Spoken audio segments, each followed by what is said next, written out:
Having installed and calibrated our new Vortek system, in effect we've upgraded the original H2D to a H2C, and even though all calibration tests have passed successfully, there's no better way to test everything is working than with our first multicolour print.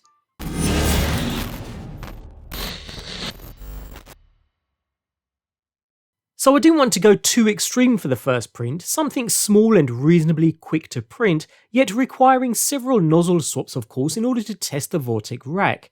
This model seems like it'll do the trick, although it's only available as an STL file, meaning when we bring it into Bamboo Studio, I'll need to paint all sections myself, and the fill tool usually does a great job of colouring the various sections of the model. Anyways, a few moments later and the model is painted and ready to go, and we're using 6 colours in all.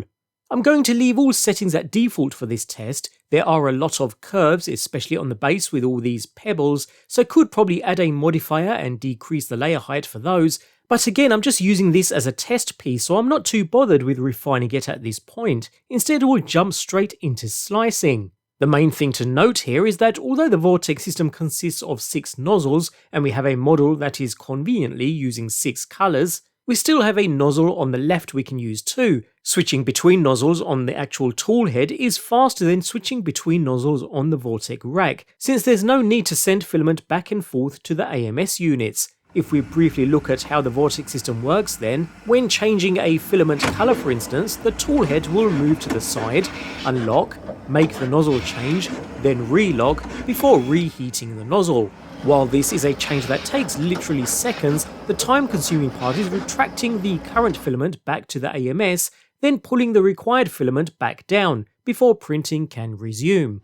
However, when swapping between right and left nozzles on the actual tool head, there's no unloading and loading. The filament is there, ready and waiting, so the system can quickly swap over and continue to print. So going back to our model, notice how the system has placed the most dominant colour on the left nozzle. So for the base, the Vortek system will do all the work on the right nozzle, making all those nozzle changes for the different colours, but the majority of the colour changing for a large portion of the model is in the orange and the green, shown here. So after we get past the base, the system can use the dual nozzle toolhead to quick switch between these 2 colours, all the way up, before using the Vortek system again for the eyes, and then it's just single colour from there.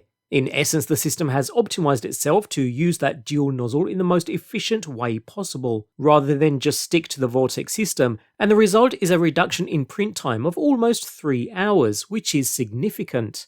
Anyways, on with the print then, and the system really does work wonderfully well. It's actually really intriguing to watch the precision along with the speed of each swap. And a few hours later, we have our successfully completed model. So this was a 6 colour print, 5 being used on the Vortek system and 1 in the left nozzle, and it came out really nice.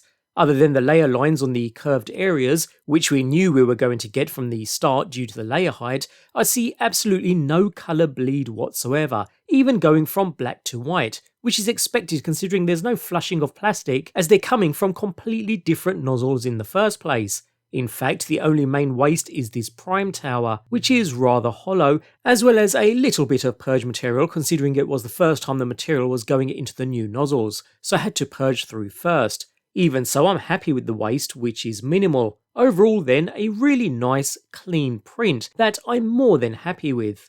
At this point, I think we can call our Vortek upgrade a success. Time to move on to larger and more complex projects.